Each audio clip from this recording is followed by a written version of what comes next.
전국 기초자치단체의 절반 이상이 초고령 사회에 진입했다는 연구 결과가 공개됐습니다. 이 가운데 고령층 비중은 인구 밀도가 낮은 군 지역에서 가장 높은 것으로 나타났는데요. 청년 인구 유출에 따른 고령화 문제를 해결하기 위한 다양한 정책적 노력이 필요하다는 목소리가 나옵니다. 강민채 기자가 전해드립니다.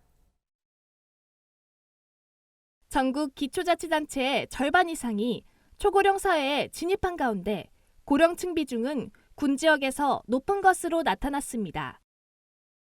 한국고용정보원은 이 같은 내용이 담긴 개간지 지역산업과 고용 겨울호를 발간했다고 최근 밝혔습니다. 고용정보원은 통계청 인구총조사 자료를 바탕으로 시군구 200신곳을 분석했습니다. 그 결과 고령화 정도는 인구 밀도가 낮은 군 지역에서 심한 것으로 나타났습니다. 행정구역이 해당 지역의 인구를 기준으로 나뉜다는 점을 고려하면 인구 단위가 적은 지역일수록 고령층 비중이 높아진다는 겁니다. 고령화 속도는 시구가 빠른 것으로 나타났습니다. 전반적으로 인구 규모가 큰 시나 광역지방자치단체의 구에서 고령화가 빨리 진행된 것으로 나타난 겁니다.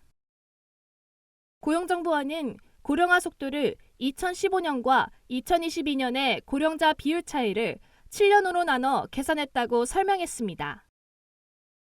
그 결과 전국 평균이 0.677인 것으로 분석됐습니다. 평균적으로 1년에 그 고령자 비율이 늘어나는 비율이고요. 예, 고령자 비율이 전국에 13.0%였는데 2016년에는 여기서 0.677이 더한 13.7% 정도가 이제 될 거고요. 2017년에는 그것도 플러스된 한 15.4 정도 되겠죠? 대구 서구가 1.416으로 고령화 속도 지수가 가장 높았고 부산 영도구와 강원 태백이 뒤를 이었습니다.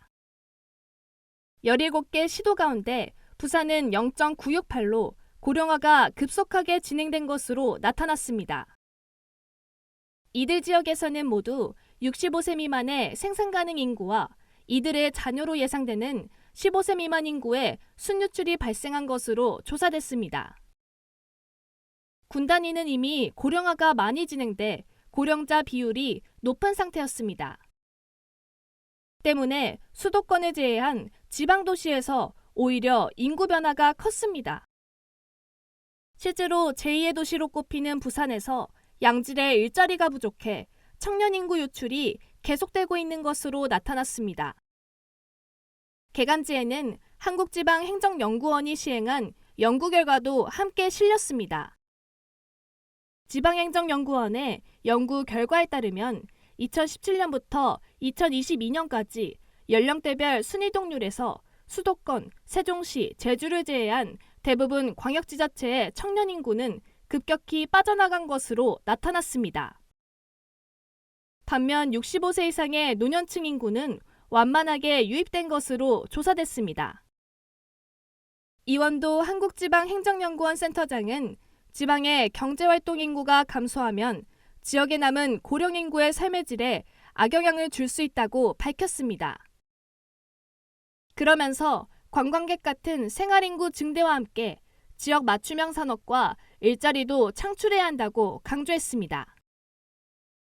MBS 강민채입니다.